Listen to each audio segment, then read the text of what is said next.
The San Francisco 49ers just got a major injury update, and it comes at a time where we really need it because the 49ers this season have just had it bad with injuries. Have they not? We know that they have, and maybe that's years of taking deep runs, adding up. I don't know what it is, but I see some great positivity in today's injury news, probably the most important kind of way. 3 things for you in today's video. And by the way, I'm Nate. I make daily 49ers content. Please consider subscribing if that's what you're looking for. Now, we already talked about Christian McCaffrey. We already talked about him being out there, being healthy, no setbacks. But what about other key offensive players that the 49ers desperately need healthy? And I mean desperately. I really mean that. Let's start with number 1. And I'll pull up the injury report from a little bit ago in general. This was a couple days ago. George Kittle returns.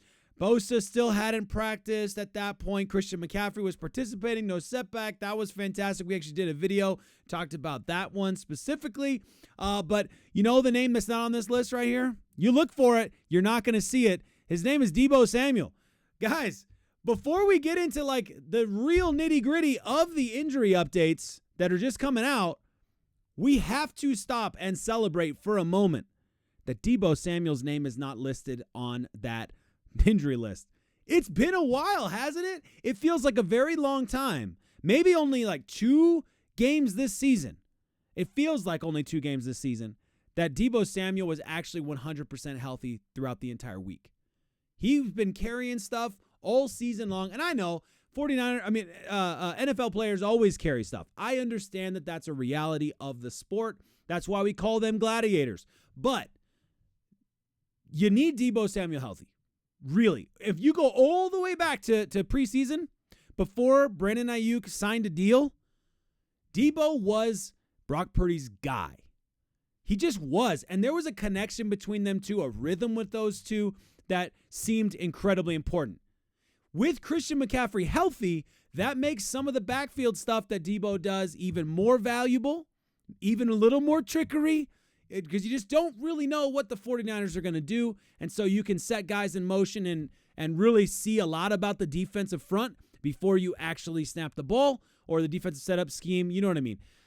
The bottom line is this: Deebo being healthy and not on the injury list from the very, like that by itself is something worth celebrating. But secondly, and so far this season, arguably most importantly, George Kittle.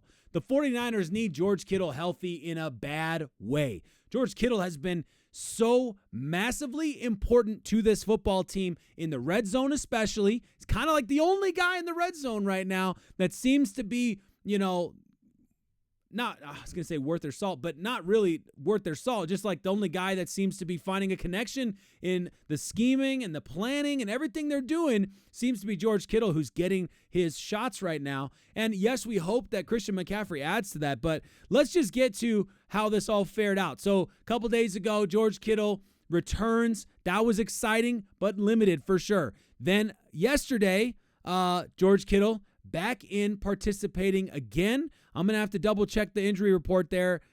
He was limited as well. Juwan Jennings was a full participant, which was fantastic news.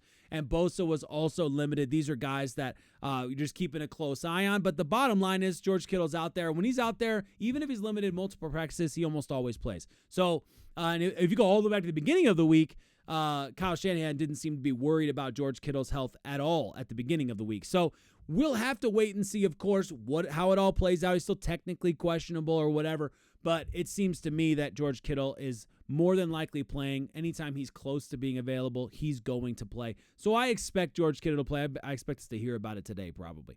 But we'll let today's news be today's news. I only have what I'm working with right now as I'm recording this video with what's out up to this point. The bottom line is George Kittle is super important to this football team. How important is he to this football team? Why don't you listen to what Brock Purdy had to say about him? You see toe taps, things like that, a lot of receivers. You don't necessarily see tight ends doing that. How unusual is it to have somebody who is making plays like that in those situations? I mean, yeah, for a tight end, for how big he is and the run blocking and all the stuff you have to do as a gritty tight end to then go and toe tap, on the sidelines and jump up and make acrobatic catches and stuff, like that's unheard of, dude. And he does that on a weekly basis, it seems like. And so, George is a future Hall of Famer, man. So I'm very thankful to be playing with him. And you know, like I said, I hope I can continue to feed him and continue to grow together.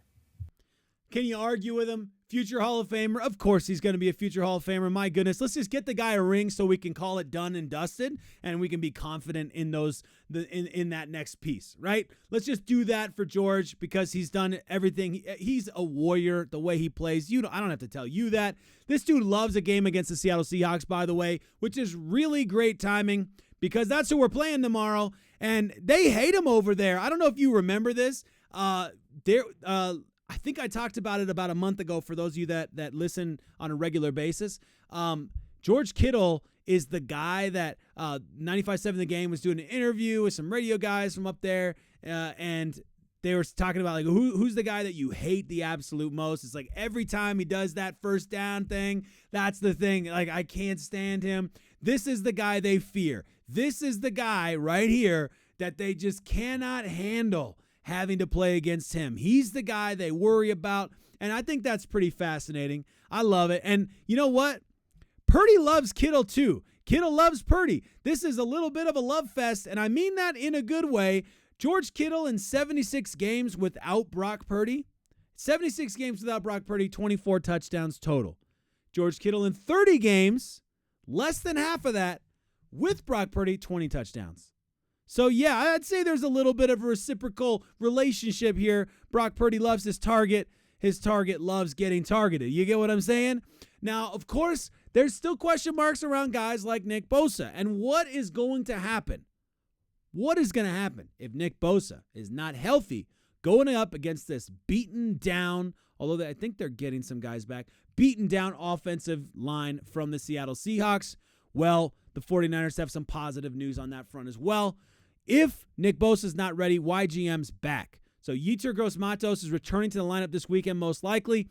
John Lynch said today on KMBR that it's looking pretty good. Now, I understand YGM is not Nick Bosa, and I'm not trying to make that kind of a claim, all right? But the reason Nick Bosa is going through so much, I think physically, is because there is no depth at the end position. YGM can do a little bit of interior work as well, which benefits the 49ers. He's a very important second body. So you love the depth that YGM brings back. And there's also this thing called Leonard Floyd. It'd be really nice. This would be a perfect day. This weekend would be perfect. Tomorrow, Leonard Floyd, please go out there and just remind everybody why we were so excited when we signed you in the first place. Because you know what? If he puts some pressure on there, and Yetur Gross-Matos, who looked good in preseason, and a lot of people were really excited about him. We have yet to see, and haven't had a whole lot of data, to be fair, to back it up, but we've yet to see in a 49ers uniform what this guy can really do. So I'm excited for it. I'm excited for him to get out there. I'm optimistic about it. One other thing that just happened to be mentioned on KMBR today, John Lynch, he did say this as well. Dre Greenlaw's return, we would love to just throw him out there this week because we would be a better team for it, but we want him back not only for the short term, but for the duration. He's getting closer. So listen, 49ers fans, there's a lot to look positively on related to the injury update. I started this video telling you that I believe this is major injury news, knowing that George Kittle's healthy, knowing that Deebo Samuel wasn't even questionable for one practice, wasn't even limited for one practice. There's a lot of reasons to be positive about the direction this team is heading in terms of injury updates, and there's also a lot of positive news in terms of guys like Ricky Pearsall, a bunch of rookies, but Ricky Pearsall sticks out to my mind as I'm thinking of Brandon Aiyuk being down. There's a lot of positive vibes, a lot of positive energy going forward right now, so I think the 49ers are in a good position to go in there and stake their claim against the Seattle Seahawks team, tell them again why they're the top dog. I'm hoping for it, and I'll be looking forward to seeing what you have to say in the comments later after this video. But things are looking great. Let's go Niners. Get those Hawks.